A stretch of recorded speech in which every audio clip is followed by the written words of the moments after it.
خزانہ جو ہمارے ہیں شوکت ترین صاحب, تو انہوں نے بہت اچھا سارا کچھ بتایا, اچھا ہونے جا رہا ہے اور اچھا ہو چکا ہے, اور ان کی جو پریس کانفرنس تھی تو اس سے بعد میں ڈسکس بھی کرنے والی ہوں, تو لگ رہا تھا یار اتنا اچھا کچھ ہو گیا ہے, یہ بڑھ گیا وہ بڑھ گیا یہ ہو گیا. وزارت جو وزیر خزانہ جب بھی رہا, اسحاق ڈار تھے یا حفیظ شیخ تھے یا حماد اظہر بھی لاسٹ ٹائم تھے, تو اس کے ساتھ ساتھ اب یہ شوکت ترین صاحب ہیں, ہمیشہ وزارت خزانہ کی جانب سے ہمیشہ سب اچھا ہی کی رپورٹ دی جاتی ہے. اس اچھا جو عام آدمی ہوتا ہے اس کو کنسرن نہیں ہوتا, وہ جس طرح کہ وہ فیکٹس اینڈ فگر بتا رہا ہوتا ہے, عام عوام میں اشاریہ یہ بڑھا, اتنا پوائنٹ یہ بڑھا. اچھا ہم لوگ ہو رہے تھے کہ یہ پوائنٹ اب مجھے نہیں پتا یار, ایک عام بندے کو, کامن بندے کو, میں بھی ایک عام انسان ہوں, مجھے نہیں پتا یہ اشاروں میں کیا بڑھا, تو نظر کیا آ رہا ہے وہ دیکھا جائے گا. ہم جو اب نیوز نائٹ شو کرتے ہیں, فیلڈ میں جاتے ہیں, تو لوگ جو بات کرتے ہیں, لوگ کافی پریشان ہیں. وہ کہتے ہیں ہمارا گزارا نہیں ہوتا. اب دو باتیں کی جاتی ہیں, ایک مہنگائی کی بات کی جاتی ہے, دوسری لوڈ شیڈنگ اب شروع ہو گئی ہے. ان دو چیزوں سے لوگ کافی زیادہ پریشان ہیں. وہ یہ کہتے ہیں مہنگائی نے تو ہمارا جینا مشکل کر دیا ہے. اب اس دن ایک مجھے بندہ ملا, وہ یہ کہتے ہیں میری 12,000 روپے تنخواہ ہے, میری بچی کے پاؤں ٹیڑے ہو چکے ہیں, میں نے شوز لینے میرے پاس پیسے نہیں ہیں, میں کہاں سے, اب 12,000 میرے 4 بچے میں کس طرح گزارا کروں. اب لوگوں کے یہ حالات ہیں. اب انکم کے وسائل جو ذرائع ہیں وہ کم ہو گئے ہیں, محدود ہو گئے ہیں, اس وجہ سے جو مسائل ہیں ان میں اضافہ ہو رہا ہے. صحت پہ فوکس نہیں, اب پتہ نہیں بجٹ پہ کتنا, پچھلی مرتبہ بھی ہم نے جب آیا بجٹ تو اس پہ ڈسکس کیا, صحت پہ کم انویسٹمنٹ, بھائی بجٹ کم بنایا گیا, اور یہ جبکہ مین ہمارا ہونا چاہیے صحت پہ زیادہ بجٹ ہونا چاہیے, صحت کو پہلی ووٹ لیا تھا, ایجوکیشن اور ہیلتھ کی بنیاد پہ ووٹ لیا گیا تھا کہ ہم اس پہ زیادہ پیسے لگائیں گے, ہم سڑکوں پہ کم لگائیں گے, اس پہ پیسہ زیادہ لگائیں گے. اور یہ دو چیزیں زیادہ امپورٹنٹ بھی ہیں یار, ایک صحت اور ایجوکیشن, اور ٹیکنیکل ایجوکیشن پہ بھی ہونا چاہیے. ٹیکنیکل ایجوکیشن کے حوالے سے جس طرح بات کی گئی تو اس طرح ورکنگ نہیں تھی. جس طرح پاکستان تحریک انصاف کی حکومت میں آنے سے پہلے بات کی گئی کہ ہم 90 روز میں ایک تبدیلی لائیں گے, ہمارے پاس پورا پلان بنا ہوا ہے, وہ ہمیں چیزیں نظر نہیں آئی. ادارے ووکیشنل سینٹر پہلے بھی موجود ہیں, ابھی موجود ہیں, ان میں کوئی خاص تبدیلی نہیں آئی, کوئی خاص پبلک کو اٹریکٹ کرنے کے لیے کچھ نہیں لایا گیا. ہاں یہ ہے کہ اب باہر جو سعودی عرب میں, اس کے علاوہ قطر میں, کویت میں جابز کے مواقع پیدا کرنے کے لیے ورکنگ ہوئی ہے, لیکن اس میں مزید اضافہ ہونا باقی ہے. ابھی تو لاسٹ ٹائم یہ مشکل ہوا تھا کہ سعودیہ سے لوگ واپس نہ آنا شروع ہو جائیں, وہ کافی لوگ واپس بھی آئے تھے. کرونا نے زیادہ افیکٹ کیا ہماری معیشت کو, اس کے بعد جو ہماری پالیسیاں تھیں دوسرے ممالک کے ساتھ تعلقات کو بہتر بنانے کے لیے. 2 کروڑ سے زیادہ جو کل فیکٹ میں دیکھ رہی تھی کہ جو کرونا کی وجہ سے لاک ڈاؤن ہوا, تو اس میں 2 کروڑ سے زیادہ لوگ جو ہے بے روزگار ہوئے. بالکل, یہاں پہ اب ہم حیران تھے کہ جب کرونا کا لاک ڈاؤن چل رہا تھا, مین جو مارکیٹس تھی وہاں پہ کئی دکانیں خالی ہو گئی, کئی عرصے سے دکانیں موجود نہیں ہے کہ ہمارے پاس کرایہ نہیں ہے کہ ہم افورڈ کر سکیں. کل مجھے اپنے مالک مکان نے کہا کہ یار میری وہ گھر خالی ہو گیا, اسکول تھا وہاں پہ, وہ چھوڑ کے چلے گئے, کوئی آپ کو ملے تو مجھے بتا دینا کہ میں اتنا زیادہ لوگ پریشان ہیں اس حوالے سے. بالکل, تھینک یو, بہت بہت شکریہ بلال. بہت ساری باتیں جب ہم لوگ ملتے ہیں, بہت سارے نیوز, بہت سارے حالات حاضرہ کے حوالے سے بات ہوتی ہے تو بہت اچھا لگتا ہے. تھینک یو, آپ کا بہت بہت شکریہ. آپ تشریف. بلال کچھ کہنا ہے؟ میں بس یہی کہنا ہوں کہ گرمی کافی زیادہ ہے, خیال کریں بچوں کا اسپیشلی خیال کریں, اور بزرگوں کا. یہ 2 لوگ ہیں ہمارے فیکٹر ہیں جن کو ہمیں اسپیشلی خیال کرنا ہے کہ ہمارے بزرگ اور دوسرے بچے. بالکل, بہت اچھی بات, لیکن ہم نے بھی اپنا بھی خیال رکھنا ہے, خواتین کا بھی خیال رکھ لیں, ان کو بھی گرمی لگتی ہے, ایسی بات نہیں ہے. تھینک یو جی, بہت بہت شکریہ. اور اس کے ساتھ ہی ناظرین ہم لوگ جا رہے ہیں ایک چھوٹے سے وقفے پر, کہیں مت جائیے گا, ہمارے ساتھ رہیے.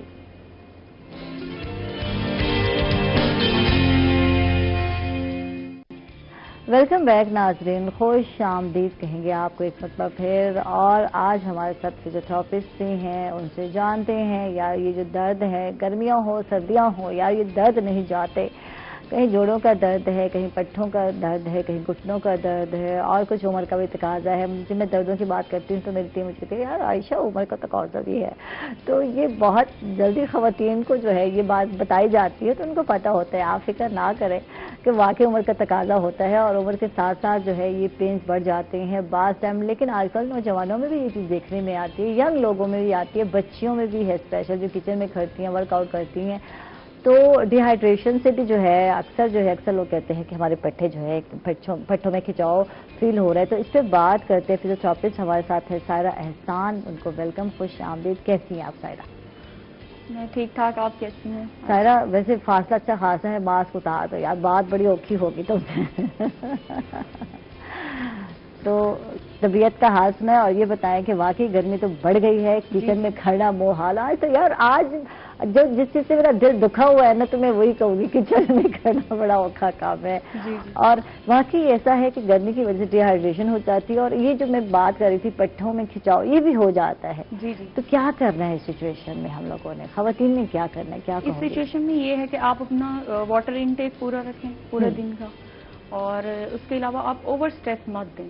ہاں, جیسے آپ ریپیٹیٹیولی کام کر رہی ہیں, کچن میں کر رہی ہیں, آپ اپنے پٹھوں کو اپنے جوڑوں کو اوور اسٹریس میں رکھیں. ہاں, یہ بہت ابھی کام ختم کرنا ہے, ہاں اتنا برڈن ہے, برتن بھی دھونے, یہ بھی کرنا ہے, یہ اس طرح کا اسٹریس لیتی ہیں خواتین. جی, تو یہ ہے آپ اس کو تھوڑا ریسٹ دے کے آپ کو ریسٹ دیں, اور اپنے آپ کو تھکائیں مت بہت زیادہ. آپ جیسے آپ کا 3-4 گھنٹے کا ہے ورک کچن میں, تو آپ اس کو تھوڑا گیپ دے کے کریں. ٹھیک ہے, تھوڑا ریسٹ دیں, اپنے آپ کے جو مسلز ہیں وہ بھی ریلیکس رہیں گے.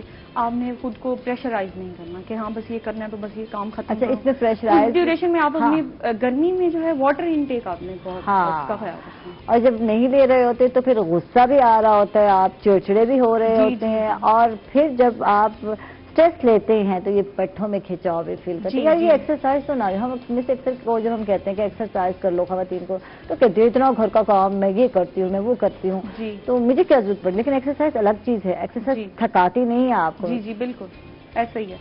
ایکسرسائز سے آپ کے جو اسٹریس ہے نا, جو مائنڈ کا اسٹریس ہوتا ہے آپ کا, وہ بھی آپ کا ریلیو ہو رہا ہوتا ہے. ہاں, ایکسرسائز سے بالکل. تو یہ آپ کو ریگولرلی کرنی چاہیے, مارننگ میں ایکسرسائز یا آپ کو شام میں, جب بھی آپ. گرمیوں میں کون سا ایسا ٹائم ٹیبل بنانا چاہیے؟ جب ہم موسم کی بات کرتے ہیں, موسم بڑا افیکٹ ہو رہا ہوتا ہے ہمارے کام پر, کہیں ہم لیزی ہو جاتے ہیں, کہیں چڑچڑے بہت زیادہ ہوتے ہیں. میں 1-2 دن سے بتا رہی تھی کہ گرمی سے ہم سب کا پارا جو ہے پارا چڑھا ہوا ہوتا ہے, اور ہم ہر بات پہ غصہ آ رہا ہوتا ہے. کبھی ہسبینڈ کو آ رہا ہوتا ہے, کبھی وائف کو بھی آ رہا ہوتا ہے, یار یہ مجھے انسان ہی نہیں سمجھتے, میں اتنی گرمی میں کام کر رہی ہوں. تو یہ کیسے مطلب اوور کم کیا جا سکتا ہے, کیسے جو ہے, یعنی پانی زیادہ پئیں تو پانی کا انٹیک بڑھا دیں. اور جیسے آپ کہہ رہی تھی کہ ریلیکس ہونا بہت ضروری ہے, تھوڑا سا کام کریں, پھر تھوڑا سا ریسٹ کریں, پھر تھوڑا سا کام, تو یہ اسٹریس ریلیف کرنا بہت ضروری ہے. جی جیسے ملتان کی گرمی کے حوالے سے میں آپ کو یہی کہوں گی کہ آپ کا جو ایکسرسائز کی ٹائمنگ ہے وہ آپ جیسے سورج آپ کا غروب ہو جائے تب آپ کریں. ٹھیک ہے, ایوننگ کے ٹائم. جی, یا ایوننگ کے ٹائم, یا صبح ارلی مارننگ فجر کے بعد آپ ایکسرسائز کریں. ٹھیک ہے, تو آپ کا جو ہے مائنڈ آپ کا ہیلدی رہے گا ایکسرسائز کے تھرو. تو یہ ہے کہ پھر آپ کو چڑچڑاپن بھی نہیں آئے گا. ٹھیک ہے, یہ چیزیں بہت ضروری ہیں. اچھا, یہ چڑچڑےپن کی جو بات کرتے ہیں, آج کل وکلا صاحب بھی بڑے کام پہ لگے ہوئے ہیں یار, ہڑتالوں پہ لگے ہوئے آپ, اور یہ اکثر ہڑتالیں ہوتی رہتی ہیں, سننے کو ملتا ہے, ہمیں بھی میسج آ جاتا ہے آج بار بند ہے, آج ہڑتال ہے. تو یہ وکلا کو تو میسج آتے جاتے رہتے ہیں. تو یہ پچھلے دنوں میں بھی تھی کچھ ہڑتال, تو کیا وجہ ہے, کیا ڈیمانڈ ہے, کس پہ ہڑتال ہے؟ ہڑتال اس وجہ سے ہوتی ہے جو مسائل ہوتے ہیں, ایکچوئل تو وکیل جو عوام کی ترجمانی کر رہے ہوتے ہیں نا, لوگوں میں جو انصاف نہیں مل رہا, لوگوں کو لوگ جو ایگزیکٹو ہے, اگر وہ کام صحیح کرے تو کیسز ہائی عدالتوں میں کم ہے. ایگزیکٹو کام ہی نہیں کر رہی اس وقت, اس لیے معاملات بڑھ جاتے ہیں. پھر جو وکلا کے مسائل ہوتے ہیں, ہم جب ایگزیکٹو کو کہتے ہیں کہ وکیل کے ساتھ یہ زیادتی ہو رہی ہے, وکیل تو کورٹ میں کیس کرے سائل کا, یا مسائل اپنے بک پہ. اس لیے پھر جب مسائل حل نہیں ہو رہے ہوتے تو پھر اسٹرائک کی طرف جانا پڑتا ہے, یا انصاف بینچ اور بار کا جو معاملہ ہوتا ہے. یہ کہا جاتا ہے کہ وکلا دوسروں کے لیے تو انصاف کی ڈیمانڈ کر رہے ہوتے ہیں, قانون کا بھی ان کو پتا ہوتا ہے, پھر یہ اسٹرائک پر کیوں آتے ہیں, یہ خود کیوں اپنے حقوق کے لیے, رائٹ کے لیے کیوں نہیں اٹھتے, کیوں نہیں کیس فائل, جو بھی ہے کیوں نہیں کرتے آپ لوگ, آپ ہڑتالوں پر آ جاتے ہیں؟ دیکھیں, آج ہڑتال ہے, پاکستان بار کونسل نے اناؤنس کی ہے پنجاب, اس کی کال پہ آج بھی ہڑتال ہے. ٹھیک, یہ بار سب اکٹھی چل رہی ہوتی ہے. ٹھیک ہے, کسی ایک کا اس میں یہ ہے کہ کوئٹہ میں مختلف جگہ پہ وکلا کو قتل کر دیا گیا, ابھی ایف آئی آر نہیں ہوئی. جہاں یہ ہوا ہے, قتل ہوئے ہیں, وہاں پہ گرفتاری عمل میں نہیں لے گی. تو اس لیے یہ اکثر اس معاملے, اس طرح کے معاملات میں پولیس تعاون نہیں کر رہی ہوتی. جیسے ایف آئی آر کی بات ہو رہی پرچہ, تو بیٹھے ہوتے یار وہ آیا ہے آپ کے پاس فائل, تو پرچہ تو کاٹنا بنتا ہے, تو پھر جا کے ہڑتال. کوئی انویسٹیگیشن وہ وکیل کو, چونکہ ہم ہمیشہ کورٹ میں ان کے خلاف ہوتے ہیں, یہ جب وکیل کا میٹر آتا ہے یہ ہمارے خلاف ہوتے ہیں. چلو لو آپس میں ٹھنی رہتی ہے، حالانکہ ایک ہی فیلڈ سے تعلق رکھتے ہیں. بالکل. اور اگر ایگزیکٹو صحیح کام کرے تو کم سے کم کیسز آئیں. بالکل بالکل. تو اس وجہ سے جو ہے ہڑتالیں چل رہی ہیں. اچھا، وکلا کے مسائل کی بات کرتے ہیں. جو ہے ہر سال آپ لوگوں کے جناب ہائی کورٹ بار کے بھی الیکشن ہوتے ہیں، اس بار بھی ہوئے، اور جو ہے صدر بنتے ہیں، نائب صدر منتخب ہوتے ہیں، آپ بھی رہے ہیں. تو کیا جب آپ عہدوں پر ہوتے ہیں تو کیا کچھ مسئلے مسائل حل کرتے ہیں یا کرنے میں مدد ملتی ہے؟ کچھ بجٹ وغیرہ ملتا ہے جس حوالے سے کوئی کام بھی ہو نظر بھی آئے؟ جو عہدیدار بنتے ہیں یہ بار اور بینچ کے درمیان کردار ادا کرتے ہیں. بار کے جو مسائل ہوتے ہیں وہ بینچ کو بتاتے ہیں کہ ہمارے کیسز جو ہیں لگ رہے ہیں یا نہیں لگ رہے، یا بار وکیل کو یہ مسئلہ ہے، یا بار وہ کر رہی ہے کہ جیسے کیسز ہم دائر کرتے ہیں وہاں آبجیکشن لگ جاتے ہیں. پھر یہی جو عہدیدار ہوتے ہیں یہ ان میں بیٹھ کر کرتے ہیں کہ ان کے آبجیکشن لگنے چاہیے یا نہیں لگنے چاہیے. اسی طرح جو مسائل اور ہوتے ہیں بار، یہ گورنمنٹ دیتی ہے ہمیں فنڈ. جب بار کا کرونا میں کتنا ہیلپ آؤٹ کیا؟ بہت سارے تھے کرونا کی جب ہم بات کرتے ہیں اور اب بھی وہی سچویشن ہے، سائرین اتنے نہیں آ سکتے، اور اب تو ویسے بھی کرونا نے تو سب کو افیکٹ کیا. جب لوگوں کے پاس اگر پیسہ ہوگا تو ادھر آئیں گے. معاشی طور پہ جب وہ کمزور ہوں گے تو وکلا پہ بھی اثر پڑا ہے، کیسز بھی پڑا ہے، فیسز بھی بہت پڑا ہے. فیسیں بھی کم ہوئی ہیں وکلا کی. پہلے جو فیس وکلا لیتے تھے اب اس سے کم بھی لے کے کام کر رہے تھے. مجبوری بن گئی ہے نا، روزی روٹی بھی تو کرنی ہے، گھر کو بھی چلانا ہے، اور یہی ایک ذریعہ. اچھا، میں بات کر رہی تھی جب میں نے اسٹارٹ کیا تو میں نے کہا تھا بہت سارے لوگوں نے جو تمغے یا ٹائٹل کی صورت میں جو ہے LLB کرنا شروع کر دیا. ہم وکیل ہیں، بس اتنا بتانا، چاہے آپ ٹیچنگ کے پروفیشن سے کسی بھی پروفیشن سے تعلق ہے، یہ ضروری ہو گیا تھا کہ ساتھ جو ہے. اچھا، ویسے ایک اگر آپ اویئرنیس کے لیے کرتے ہیں LLB تو کوئی اس میں مذائقہ نہیں ہے. قوانین یا قانون کا جاننا ہر ایک کے لیے ضروری ہے اور اس میں ایکسکیوز بھی نہیں ہے، آپ جانتے ہیں. تو وہ تو ٹھیک ہے، لیکن باقاعدہ اس لیے کیا جانا کہ جو ہے یہ بتانا کہ ہم بھی وکیل ہیں، پریکٹس نہیں کرنا. تو ایک ہوتا ہے کہ یار جو MBBS کرتا ہے وہ پریکٹس ضرور کرتا ہے، اس کا ایم بھی یہی ہوتا ہے کہ ڈاکٹر بننا. یہ وکلا کے لیے کیوں نہیں تھا پہلے؟ 2018 سے پہلے ایسے تھا. ہاں، جو پڑھ رہا ہوتا تھا، MA کر رہا ہوتا، اس کے بعد وہ LLB کر رہا ہے، اس کے بعد وہ جاب میں بھی گیا، پھر ریٹائرمنٹ لے لی، ریٹائرمنٹ کے بعد پھر بار میں آ گیا پریکٹس کر. اب ایسا نہیں ہے. رولز میں ترمیم کی گئی ہیں 2018-17 میں. اس ترمیم کے نتیجے میں اب جو آ رہا ہے نیو کمر وہ 5 سالہ پروگرام کے تحت آ رہا ہے. وہ پہلے لیٹ پاس کرے گا، FSC کرنے کے بعد، FA کرنے کے بعد، پاس کرنے کے بعد ایڈمیشن ہوگا. 5 سال وہ پڑھے گا، ڈگری حاصل کرے گا، اس کے بعد پھر لا گیٹ کا ایگزام دے گا لائسنس کے حصول کے لیے. اس کے بعد آئے گا. اب جو آ رہے ہیں وہ آئیں گے، وہ پروفیشنل، وہ سوچ کے آئیں گے ہم نے اس فیلڈ میں جانا ہے. ٹھیک ہے، اسی فیلڈ میں ہم نے ورک کرنا جانا ہے. تو وہ آئے گا. 5 سال پہلے 2 سال ہوتا تھا، پھر 3 سال، اب 5 سال ہے. جو بھی آئے گا اب اس نے سوچ کے آنا ہے کہ میں نے یہ کرنا کو اڈاپٹ کرنا ہے اور اسی میں کام کرنا ہے. تو لوگ بچے جو نئے آ رہے ہیں وہ بہتر ہے. ٹھیک ہے، پہلے سے بہتر ہے. ادھر جو کچھ کیا اور پھر گھر بیٹھے ہو رہا ہے LLB، کسی ایک جو ہے لا کالج سے ایڈمیشن لے لیا اور پھر آپ اپنا ورک بھی کر رہے ہیں. تو یہ انٹرسٹ تو نہ ہے کہ ڈگری ہو گیا، بٹ ڈگری ہم نے لی ہے اور آپ کو کچھ بھی عطا پتہ نہیں ہے. تو یہ ضروری ہے کہ پریکٹس ہونی ضروری ہے. فیلڈ میں جب تک آپ نہیں ورک کرتے آپ کو کچھ بھی علم میں نہیں ہوتا. یہ جو کتابیں تو آپ پڑھتے ہیں، کتابیں باتیں ہو جاتی ہیں نا، تو فیلڈ بہت فیلڈ ضروری ہے.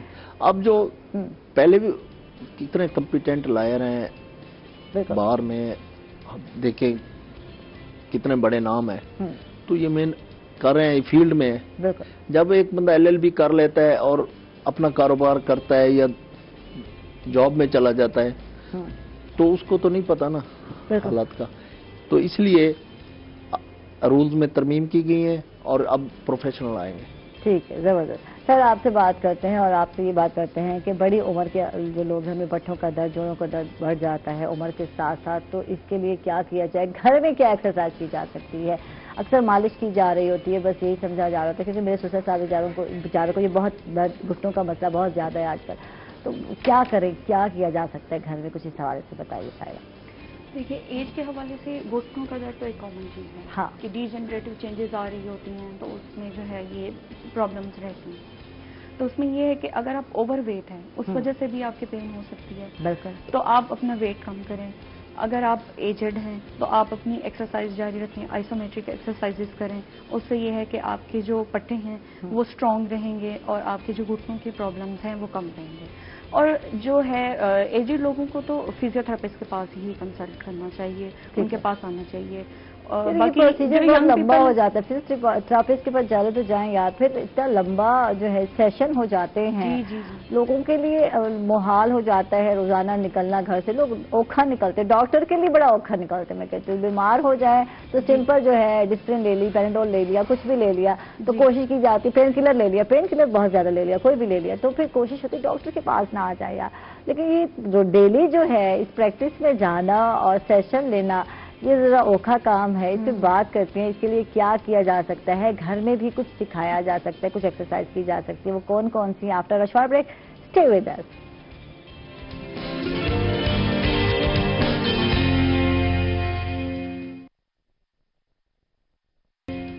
ویلکم بیک ناظرین, خوش آمدید کہیں گے آپ کو ایک مرتبہ پھر. اور سائرہ سے بات ہو رہی تھی وقت سے پہلے, اور وہ یہ بات ہو رہی تھی کہ ایسے بزرگ لوگ جو نہیں جا پاتے یا ڈیلی کا جو ہے یہ سیشن لینا کوئی آسان کام نہیں ہے, تو فزیو تھراپسٹ کے پاس اگر نہیں جا پاتے تو کیا طریقہ کار ہے, کون سی ایکسرسائز ہیں جو گھر میں کی جا سکتے, کچھ فائدہ دے دیں, پہنچا دیں جو ہمارے گھر میں بہنیں دیکھ رہی ہیں. کیا کہیں گی جو مائیں دیکھ رہی ہیں؟ سب سے پہلے تو میں یہ بتانا چاہوں گی کہ فزیو تھراپسٹ کو جو پتا ہے کہ کس مسل کو آپ نے ورک آؤٹ کروانا, ٹھیک ہے, وہ ایک لے مین کو نہیں پتا کہ میں نے کس جوڑ پہ اور کون سے پٹھے کا ورک کروانا, ٹھیک ہے. تو آپ گھر پہ تو کر سکتے ہو, آپ گائیڈ لائن بھی لے لو گے, انٹرنیٹ پہ سب کچھ آپ کو مل جاتا ہے, لیکن آپ ویسا کرو گے نہیں, ٹھیک ہے, آپ صحیح نہیں کرو گے. تو آپ اگر فزیو تھراپسٹ کے کلینک یا سیٹ اپ پہ نہیں جا سکتے تو آپ پھر ہوم سیشنز کے لیے بھی اویلیبل ہو. سہولیات بہت سارے لوگوں نے دی. جی یہ سہولیات ہیں آج کل کے دور میں. تو آپ پھر ہوم سیشنز کے لیے ہوم وزٹ رکھوا لیں اپنے, ٹھیک ہے. اگر آپ وہ بھی نہیں کر سکتے تو پھر آپ اپنی جو ہے ڈائٹ وغیرہ پہ دھیان دیں. اگر آپ اوور ویٹ ہیں تو آپ پھر اپنا ویٹ کم کریں, ٹھیک ہے. آپ سادہ غذا لیں, آپ اپنے ویٹ کو بڑھنے ہی نہ دیں. اور اگر آپ ایجڈ ہیں تو آپ اپنی آئسومیٹرک ایکسرسائزز گھر پہ جائیں. اور کولیسٹرول جو ہے اس کو بھی بڑھنے نہ دیں. یہ اس کی وجہ سے بھی بہت سارے لوگوں کو مسئلے مسائل ہو جاتے ہیں. اس کے علاوہ جو ہے کھانا جو ہے, ڈائٹ جو ہے اچھی لیں اور سادہ لیں. جی, تو آئل کا استعمال جو ہے جتنا ہو سکے کہتے ہیں کم سے کم. اور ہمارے ہاں تو جب تک نتھار نہ ہو تو کھانا اچھا بنا ہی نہیں ہے یار. دیکھتے ہم نا, چاہے ٹیسٹ اب ہم نے نہیں کیا, لیکن اگر وہ آئل نظر نہیں آ رہا, نتار نظر نہیں آ رہا, تو ہم نے تو کھانا یار اس کو بنانا ہی نہیں آتا. تو یہ چیز بہت پائی جاتی ہے, جب تک آئلی کھانا نہ ہو تو یہ چیزیں اوائڈ کرنا ضروری ہے. عمر کے ساتھ ساتھ, وقت کے ساتھ ساتھ, اور جیسے موٹاپے کی بات ہو رہی ہے تو اس میں تو کوشش کرنی چاہیے کہ فیٹ کم سے کم لیا جائے. لو فیٹ جو ہے ایسی چیزیں لی جائے جس میں کیلوریز کم ہو یا چربی والے جو بھی مواد ہیں, تو یہ چیز بہت ضروری ہے. اور آلیو آئل بہتر ہے. آلیو آئل بیسٹ ہے. اس کے علاوہ اگر آپ اپنے کھانوں میں سرسوں کا تیل یوز کریں تو وہ سب سے بیسٹ. اچھا, گڈ. اس میں جو آپ سر پہ لگاتی ہیں. جی اس کا جو ہے کھانے کا ٹیسٹ بہت اچھا ہوتا ہے. اگر آپ اس میں کھانے بناتی ہیں, ٹیسٹ کبھی ٹرائی نہیں کیا. اکثر لوگ کہتے ہیں فش بنا لو, کہتے ہیں اس میں بہت اچھی فش بنتی ہے, تو فرائی کریں آپ, دیکھیں ٹرائی کر. سرسوں کے تیل میں فش اگر فرائی کریں, ابھی تو موسم نہیں ہے فش کا, لوگ گرمی میں اوائڈ کرتے ہیں, لیکن ٹیسٹ کرنے میں کوئی حرج نہیں ہے. تو سرسوں کے تیل میں کھانا اچھا بنتا ہے. اور وہ 100% کولیسٹرول فری ہوتا ہے. آلیو آئل بھی بیسٹ ہے, آپ وہ بھی یوز کریں. تھوڑا مہنگا ہو جاتا ہے. اچھا یہ بتائیں, یہ تو ہو گیا, تو ٹھیک ہے بیسٹ ہے کہ سیشن لیں, لیکن اگر کچھ سیکھ لیا جائے, کچھ ایکسرسائز سکھا دی جائیں تو وہ کیسے ہے, یعنی کہ کی جا سکے گھر میں, کیا کیا جا سکتا ہے؟ دیکھیں اگر آپ کی گھٹنے میں پین ہے نا, اس کی کافی ساری وجوہات ہوتی ہیں. ٹھیک ہے. اولڈ ایج میں آ کے اکثر آسٹیو آرتھرائٹس کے پرابلم ہو جاتے ہیں, ٹھیک ہے, آرتھرائٹس کے اس طرح کے پرابلمز ہو جاتے ہیں. تو اس کے لیے یہ ہے آپ گھر پہ کوئی بھی آپ اپنا جو ہے رول ٹاول لیں, اپنے گھٹنے کے نیچے رکھیں, ٹھیک ہے, آپ سیدھے لیٹ جائیں. اور آپ اپنا جو ہے یہ گھٹنا اس پہ پریس کریں. ٹھیک ہے, یہ آئسومیٹرک ایکسرسائزز ہوتی ہیں. ٹھیک ہے, آپ نے اپنا جو ہے 10 ٹائم ریپیٹیشنز کرنی ہے. ٹھیک ہے, یعنی کہ وہ جو ٹاول ہے اس کو گول مطلب رول میں بنا لینا ہے آپ نے, اور گھٹنے کے نیچے یہاں آپ نے رکھ لینا ہے, اور اس کے بعد آپ نے یوں بالکل سیدھا اپنا گھٹنا کرنا ہے, کیونکہ جو اب بزرگی میں ہوتے تو یہ سیدھے بھی بڑے مشکل سے ہو رہے ہیں. ٹھیک ہے تو ایک تو یہ ہو گیا, آپ نے یہ کرنا ہے. ٹھیک ہے. دوسرا, آپ نے اپنی لیگ کو raise, straight leg raise exercises ہوتی ہیں, آپ نے اپنی لیگ کو ریز کرنا ہے سیدھا لیٹ کے, آپ نے اپنی ٹانگ کو اوپر اٹھانا. ٹھیک ہے, یہ ایکسرسائز ہو گئی. اس کے علاوہ آپ نے اپنے ٹانگوں کو موڑ لینا ہے اور اپنی کمر کو اوپر اٹھانا ہے, اس کو کہتے ہیں بریجنگ. ٹھیک ہے, یہ ایکسرسائز کرنی ہے آپ نے گھر پہ. اس کے علاوہ جو ہے آپ اپنا اوور لوڈ نہ کریں. ٹھیک ہے, اپنے جو نی جوائنٹ ہے آپ کا اس کو اوور لوڈ نہیں کرنا, آپ اس کو جو ہے اپنی ایکٹیویٹیز کو موڈیفائی کرتے ہیں. اچھا, آج کل ایک اور مسئلہ جو بہت ساری خواتین ڈسکس کر رہے تھے کہ پہلے جو ہے نیچے بیٹھ کے کھانا بنایا جاتا ہے, تو کچھ لوگ کہتے ہیں نہیں وہ بھی ٹھیک نہیں ہے, آپ کا وزن زیادہ ہے, آپ کو اٹھنے میں تو پرابلم ہوتی ہے, آپ کے جو ہے گھٹنوں پہ ہی وزن ڈال کے ہی اٹھتے ہیں, تو یہ بھی نقصان ہے. لیکن زیادہ کھڑے ہو کے بھی کھانا بنانا نقصان دیتا ہے, کچھ اس حوالے سے یار بتاؤ. اس حوالے سے میں یہی کہنا چاہوں گی کہ آپ اپنی چیئر رکھ لو. ہاں ٹھیک ہے, اپنے چولہے کے لیول کی چیئر بنوا لو. یہ ہماری جو ہے یہ بیسٹ ہوتا ہے, ہماری ارگونومکس لائف میں بہت زیادہ ضروری ہے, اس کا ہم خیال بالکل نہیں رکھتے, اسی لیے ہمیں پٹھوں اور جوڑوں کے مسئلے زیادہ آ رہے ہوتے ہیں. ایک تو ایج کا فیکٹر ہے, اور دونوں چیزیں نقصان ہے. زیادہ کھڑے ہو کے لمبے ٹائم کے لیے جب آپ کوکنگ کر رہے ہوتے ہیں, 2 سے 3 گھنٹے لگا رہے ہوتے ہیں, تو آپ پٹھوں میں کھچاؤ کیوں فیل کر رہے تھے؟ اس کی وجہ یہی ہے کہ ایک تو اسٹریس ہے, اور ایک کھڑے ہونا جو ہے, اور پاؤں پہ جو ہے وزن آپ متواتر دے رہے ہیں اور کھڑے ہیں آپ, تو چیئر ساتھ رکھ لیں تو وہ بھی اچھا ہے. تھوڑا سا بیٹھ کے کر لیں, تھوڑا سا کھڑے ہو کر کر لیں. دوسری بات یہ ہے کہ جو لوگ ہیلدی ہیں, جو موٹاپے کا شکار ہیں خواتین, وہ جو بیٹھتی ہیں, جیسے ہمارے ہوتا ہے سوسائٹیوں میں کہ وہ پیڑھی ہے, چوکی ہے, اس پہ بیٹھنا ہے آپ نے, پھر جب کھڑے ہوتے ہیں تو پھر جب وزن پڑتا ہے تو پھر گوڈوں گٹیوں پر پڑتا ہے, تو یہ نقصان دیتا ہے. تو اس پہ احتیاط کرنی چاہیے. اس کی احتیاط کرنی چاہیے. اس کا یہ ارگونومی کے لیے آپ اپنی چیئر سیٹ کروا دیں تو وہ آپ کے لیے نقصان نہیں ہوگا. ٹھیک ہے جی. اچھا جی, ہم آگے بڑھتے ہیں, اور محمد طارق صاحب ہمارے ساتھ ہیں, عزیز کھوکھر صاحب. ان سے جانتے ہیں کہ ینگ جو لوگ آ رہے ہیں, ینگ بچے جو آ رہے ہیں پریکٹیشنر, ان کے کیا کیا مسائل ہیں, کیا وہ واقعی محنتی ہیں یا اگریسو ہیں, بہت کچھ کرنا چاہتے ہیں. ہڑتالوں میں تو بہت اگریسو ہے جی, ہمیں نظر آتے ہیں, آگے ہوتے ہیں, اور معذرت کے ساتھ بہت ساری جگہوں پر مار کٹائی کرتے بھی نظر آتے ہیں. تو کیا ان کو بات نہیں, معذرت کر لی میں, لیکن ہے تھوڑا سا اس طرح سے ہے, لیکن وہ آپ کو نظر آتا ہے, آگے سے بھی کوئی بات ہوتی ہے, ایسے نہیں ہے. ہاں, اب جو بڑے نہیں, جو سینئر ہوتے ہیں وہ ہمیشہ کہتے ہیں کہ ہم نے کوشش کی تھی, اور وہ سینئر اپنے دور میں شاید اس طرح ہوتے ہوں گے, یہ مجھے نہیں پتا. لیکن آج کے جو نوجوان آ رہے ہیں وہ زیادہ اگریسو ہیں کہ نہیں, یعنی کہ ماننا ہی نہیں ہے بات. ہو سکتا ہے غلطی کہاں سے بھی ہو جائے. سب سے پہلے وکیل کبھی بھی کسی کو زیادہ نہیں کہتا. جب آگے سے ایک بندہ حق پہ ہے اور آگے سے مسلسل وہ زیادتی کر رہا ہے, تو شاید کہیں ہو جائے, نوجوان سے ہو جائے, سینئر سے تو شاید نہیں ہوتی, نوجوان سے. لیکن نوجوان اتنا بھی سمجھدار ہے. اب جو آ رہا ہے نا نوجوان, وہ محنتی ہے. پہلے بھی تھے, لیکن اب بھی نوجوان محنت کر رہا ہے, اور مسائل ضرور ہیں اس کو. سب سے جب ڈگری حاصل کرتا ہے, لائسنس حاصل کرتا ہے, کچہری میں آتا ہے, بار میں آتا ہے, تو اجنبی ہوتا ہے. بالکل, کوئی اس کو پتہ نہیں. وہ سینئر کے پاس جاتا ہے, 1 سال 2 سال 6 ماہ وہ جب کام کرتا ہے تو وہاں سے سیکھتا ہے, اور اسی دوران وہ اپنی کلائنٹیج بناتا ہے, لوگوں کے ساتھ ملنا بیٹھنا. جو اس کے علاقے کے لوگ ہوتے ہیں وہ اس کو جانتے ہیں. یہ ذاتی تعلقات بڑے چلتے ہیں, یعنی کہ اگر کسی نے کام کرنا ہے, قدم جمانا ہے, تو سٹارٹنگ میں اس کے لیے یہ مسئلہ ہے. بالکل ہے. اور پہلے کوئی بھی جو ہے اعتماد نہیں کر رہا ہوتا کہ یار نیا وکیل ہے, اس کو کیس دے دیں, یار یہ ہار گیا تو پھر ہمارا کیا بنے گا. تو یہ بڑا مشکل کام بالکل ہوتا ہے. لیکن ایک بات ہے, پہلی دفعہ جو کیس آتا ہے, پہلی دفعہ جو کلائنٹ آتا ہے, وہ آپ کے تعلق کے کسی ریفرنس سے, کسی کے کہنے پہ یا از خود بھی آ جاتا ہے. لیکن دوسری دفعہ آپ کی محنت پہ, آپ کے رویے کی وجہ سے آتا ہے. ٹھیک, آپ کے اخلاق کی وجہ سے آتا ہے. اتنا آپ جو ہے پوٹینشیل رکھتے ہیں اور ان کے کام میں انٹرسٹ لیتے ہیں. بہت بہت شکریہ آپ کا, آپ تشریف لائے, بہت اچھا لگا آپ سے گفتگو کر کے. اور سائرہ آپ پر بہت بہت شکریہ. کلینک کہاں بنایا ہے کچھ بتا دو, دیکھنے والوں نے اگر رابطہ کرنا ہو تو کہاں اور کیسے کر سکتے ہیں, بتا دیجیے سائرہ. جی, میں نے اپنا ملتان پبلک روڈ پہ بنایا ہے اپنا کلینک. وہاں پہ جو ہے میری فیس بھی بہت زیادہ نہیں ہے کہ آپ لوگ گھبرا جائیں, تو وہاں پہ آپ آئیں, انشاءاللہ میں آپ لوگوں کے لیے بہت اچھی سروسز پرووائڈ کرتی ہوں. تھینک یو جی, بہت بہت شکریہ. اس کے ساتھ ہی ناظرین ہم لوگ جا رہے ہیں ایک چھوٹے سے وقفے پر, کہیں مت جائیے گا, ہمارے ساتھ رہیے گا.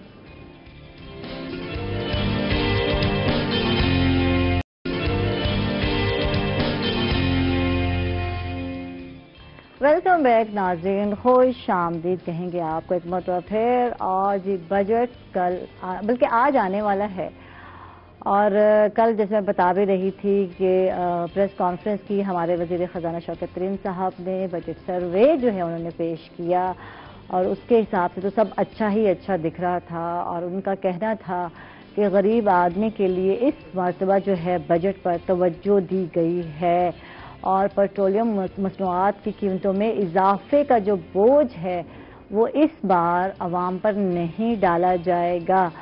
اور جناب اور صحت اور تعلیم پر جو ہے اس پہ بھی کہا گیا کہ توجہ دی گئی ہے, اور مزید جو ہے کوشش کی جائے گی کہ توجہ دی جائے گی. اور یہ اچھی اچھی باتیں ہی ساری نظر آ رہی تھی. اور اس کے علاوہ جو ہے یہ بھی کوشش کی جائے گی, ان کا کہنا تھا کہ ایکسپورٹ میں بھی اضافہ. ویسے تو بہت ساری چیزیں تھیں, بہت لمبی ان کی جو ہے کانفرنس تھی, پریس کانفرنس انہوں نے کی, لیکن چیزیں تھی باتیں جو مجھے لگا کہ جس پہ بات کرنی چاہیے اس پہ بات کریں گے. ایکسپورٹ میں بھی اضافہ کرنا بہت ضروری ہے انہوں نے کہا, اور یہ ہم کوشش کریں گے کہ ایکسپورٹ میں اضافہ کیا جائے. تو اس حوالے سے ہم نے سوچا کہ ہم بھی بات کرتے ہیں بجٹ آنے سے پہلے, اور پھر بجٹ آنے کے بعد جو ہے اس پہ ہم جی بالکل بات کریں گے.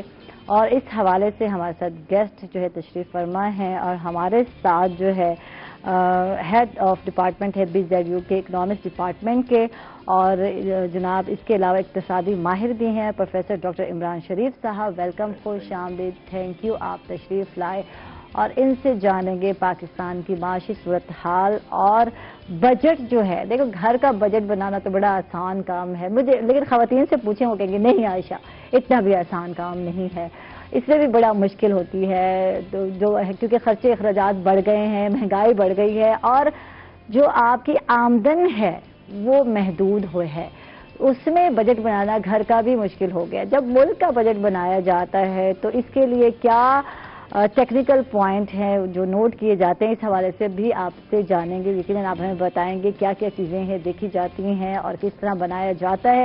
اس کے ساتھ ساتھ بہت ساری باتیں ہونے والی ہیں, اور ہمارے ساتھ اگلے گیسٹ بھی آ چکے ہیں. میں تعارف کرا لوں تاکہ وہ اس کے بعد سانس لے لیں, اپنا بحال کر لیں, پانی شانی پی لیں.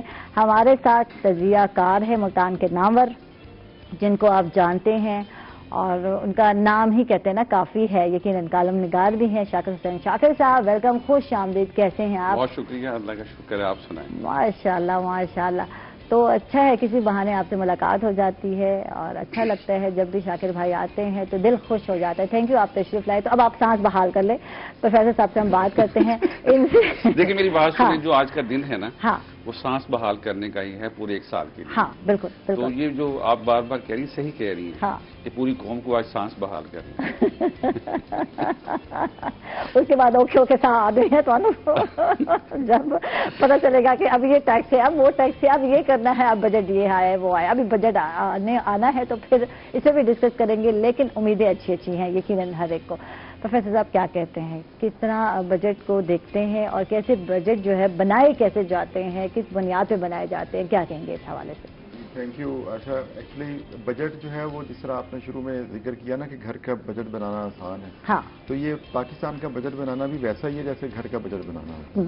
تو یہاں پر بیسیکلی ہوتا کیا ہے کہ بجٹ ایک ایسا ڈاکومنٹ ہوتا ہے جو اخراجات اور آمدنی کو لکھتا ہے, کہتا ہے کہ ہم آنے والے سال میں, کیونکہ یہ آنے والے سال کے لیے ہوتا ہے, 21-22 کا ہوگا, تو 21-22 کے دوران پاکستان کے اندر کیا کیا کس کس ہیڈ کے اندر کتنے کتنے اخراجات ہوں گے, اور پھر پاکستان کو کتنی آمدنی حاصل ہوگی, اسی کو لکھا جاتا ہے. اور اسی کے بارے میں اسٹریٹجی بنائی جاتی ہے اور اس کے بارے میں وزیر خزانہ جو ہوتے ہیں، فائنانس منسٹر، وہ اس کی پوری ایک اسٹیٹمنٹ جو ہے وہ قومی اسمبلی میں پیش کرتے ہیں اور پھر قومی اسمبلی اس کو پاس کرتی ہے اور پھر اس کے اوپر ڈسکشن بھی ہوتی ہے اور پھر اس کے بعد پاس کرتی ہے۔ بالکل۔ تو کوشچن یہ ہے کہ پاکستان کے عوام کو اس میں، کیونکہ بجٹ بنانا، کیونکہ پاکستان کے لوگ ہی ٹیکس دیتے ہیں اور پاکستان کی عوام کے اوپر ہی وہ پیسے خرچ ہونے ہوتے ہیں۔ اب دینے والے کچھ اور لوگ ہوتے ہیں جن کے اوپر خرچ، ویسے فائدہ تو سبھی کو ملتا ہے، لیکن نارملی جو ہوتا ہے، جو عوام، جو لوگ پسے ہوئے ہوتے ہیں، جن کی آمدنی کم ہوتی ہے، وہ ان کی ایکسپیکٹیشنز ہوتی ہیں، ان کے لیے صرف 2-3 باتیں زیادہ اہم ہوتی ہیں۔ نمبر 1 ان کو ہوتا ہے کہ ان کو روزگار ملتا رہے۔ نمبر 2 ان کے لیے ہوتا ہے کہ ان کی جو پرچیزنگ پاور ہے وہ متوازن رہے، وہ کم نہ ہو۔ اچھا، دوسرا یہ ہوتا ہے کہ قیمتیں نہ بڑھیں۔ بس یہ 2-3 باتیں ہوتی ہیں جن کو ایک عام انسان یا ایک عام سوسائٹی کا جو ممبر ہے وہ یہ دیکھتا ہے۔ اس کو اس بات سے لینا دینا نہیں ہوتا کہ یہاں پر انویسٹمنٹ کیا ہوتی ہے، یہاں پر فورن ریمیٹینسی سے کیا ہو رہا ہے، ایکسپورٹس، ٹریڈ، اس سے ان کا لینا دینا بہت کم ہوتا ہے۔ جبکہ جو پاکستان کے جو معیشت کا بجٹ بناتے ہیں ان کے لیے یہ جو میں باتیں کہہ رہا ہوں، جس کا عام لوگوں سے کوئی تعلق نہیں ہوتا یا ان کے بارے میں نہیں سوچتے، جو دوسرے لوگ ہوتے ہیں وہ ان کے بارے میں بہت زیادہ سوچتے ہیں۔ تو اس لیے دونوں کے پوائنٹ آف ویو ذرا تھوڑے سے ڈفرنٹ ہوتے ہیں، لیکن ہم اب چلتے ہیں اس بات کے اوپر۔ جیسا کہ آپ نے بھی ابھی تھوڑی دیر پہلے کہا کہ پاکستان اکنامک سروے کل آیا، کیونکہ آج بجٹ آنا ہے شام کو، اور وہ کچھ اشاریوں اور اس طرح میں ہوتا ہے، وہ جو ٹیکنیکل طور پہ بنایا جاتا ہے، شاید عام بندے کی سمجھ میں نہیں، وہ کہتے ہیں یہ اعداد و شمار کا گورکھ جھنڈا ہے۔ تو وہ جو اعداد و شمار ہیں وہ پہلے پیش کر دیے جاتے ہیں، وہ والے پیش کیے جاتے ہیں جو پچھلے سال کے ہوتے ہیں۔ جو پاکستان اکنامک سروے ہے وہ جو پچھلے سال کی کارکردگی ہے، بیسیکلی وہ ڈاکومنٹ ہوتا ہے جو ایک دن پہلے بجٹ سے آتا ہے اور اس کی بیس پر پھر وہ اپنی نئی پالیسی بناتے ہیں آنے والے سال کے لیے۔ اسی کو بجٹ کا نام دیا جاتا ہے، جس کے اندر آمدنی اور اخراجات ہوتے ہیں۔ اب چلتے ہیں اس بات کے اوپر کہ اکنامک سروے کے اندر کیا آیا۔ پاکستان اکنامک سروے جب سے یہ پی ٹی آئی کی گورنمنٹ آئی ہے، اس کو بہت سارے اکنامک چیلنجز کا سامنا تھا، اس میں کوئی شک نہیں ہے، اس کے اندر کوئی دوسری رائے نہیں ہے اس کے اندر۔ ہمارا جو اکنامک سسٹم ہے وہ ایک آرٹیفیشل چیزوں کے اوپر بنایا گیا تھا، جس کو کہہ لیں کہ جس میں گورنمنٹ کی انٹرفیئرنس بہت زیادہ تھی۔ ہم نارملی اکنامکس کی لینگویج میں یہ کہتے ہیں کہ مارکیٹ کو کام کرنا چاہیے، چاہے وہ کوئی بھی مارکیٹ ہو، لیبر مارکیٹ ہو، منی مارکیٹ ہو، کیپٹل مارکیٹ ہو، 4-5 مارکیٹس ہیں جن سے ملک چلتا ہے۔ ان کی مارکیٹس کی جو فورسز ہوتی ہیں وہ 2 طرح کی ہوتی ہیں، ایک طلب کی ہوتی ہیں، ایک رسد کی ہوتی ہے، جس کو ڈیمانڈ سپلائی کا نام دیتے ہیں۔ ایکچولی جب گورنمنٹ اس کو ڈسٹرب کرتی ہے تو یہ وہی رول پلے ہوتا ہے جس کو ہم عام الفاظ میں مافیا کا نام دیا جاتا ہے۔ اس کو اکنامکس کی لینگویج میں ہم کہتے ہیں کہ یہ مارکیٹ ڈسٹورشنز ہیں، منڈی کی ناکاملیات کہتے ہیں۔ یہ کام طالب علم جو اکنامکس کا ہوگا وہ جانتا ہوگا ان کو۔ اچھا، کوشچن یہ ہے کہ یہ جو منڈی کی ناکاملیات ہیں ان کو ہمیں روکنا ہوتا ہے، بجائے اس کے کہ خود گورنمنٹ کچھ ایسے ایکشن لے لے جو اس کے اندر شامل ہو جائیں، تو اس سے جو اس کا نقصان ہوتا ہے وہ لانگ ٹرم میں ہوتا ہے۔ میں اس بحث میں اب نہیں جاؤں گا، ہم نارمل اس کی طرف رکھتے ہیں ڈاکومنٹس کو کہ کیا پاکستان اکنامک سروے میں ہوا۔ پاکستان اکنامک سروے میں یہ ہوا کہ جو گورنمنٹ نے اسٹیٹمنٹ دی ہے اس کے مطابق جو لارج سکیل ہماری مینوفیکچرنگ ہے اس کے اندر بہت زیادہ اضافہ ہوا۔ ایگریکلچر کی جو مین جو پروڈکشن ہے اس کی میں اضافہ ہوا، جو مین فوڈ کراپس ہیں جس میں ایگریکلچر ہے، جس میں میز ہے، مکئی ہے، رائس ہے، اس میں اضافہ ہوا پروڈکشن میں۔ اس کی بیس پر ہوا یہ کہ پاکستان کا جو اکنامک گروتھ ریٹ ہے، جس کو ہم کہتے ہیں نا معاشی نمو جو ہوتی ہے، وہ 3.94 کے اراؤنڈ اباؤٹ آ گئی۔ تو اراؤنڈ اباؤٹ کہہ لیں 4% آ گئی۔ اب کوشچن یہ ہے کہ کچھ اپوزیشن والے تو بہت شور مچا رہے ہیں کہ جی یہ غلط ہے، یہ انہوں نے غلط کیا، یہ کیا، وہ کیا، لیکن جہاں تک میں ایک طالب علم ہوں اکنامکس کا تو میں کہتا ہوں کہ وہ بالکل ٹھیک ہے۔